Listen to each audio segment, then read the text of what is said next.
Started our preparation for the upcoming 2025 national and local elections by opening the system of continuing registration last February. Okay, we know for a fact that ang pagrehistro sa mga kwalipikadong botante, that is an integral part or the most crucial part as part of the preparation. So last week we visited the Sangguniang Panlalawigan kay usa to sa atong information drive campaign. Kaya medyo di magkaayo kusog ang turnout daily, no?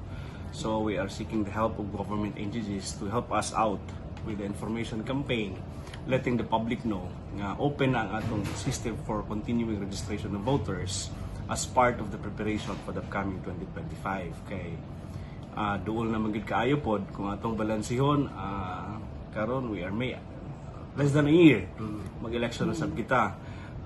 In fact, initially dito sa atong mga conferences with the main office Manila, ang ginaset ang atong filing certificate of candidacy karong October.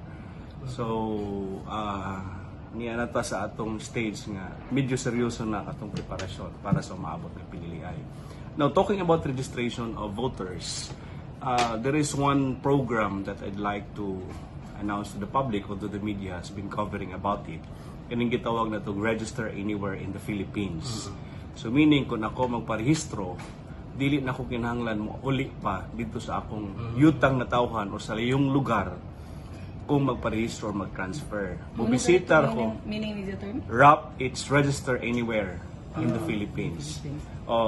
That is a program available na sa atong mga capital town, like in Surigao City.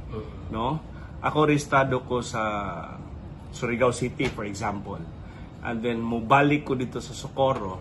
Dili na ko kinahanglan mo adto sa Socorro para magparehistro dito or mag-transfer. Diha lang ko moanha sa atong Surigao City RAP system.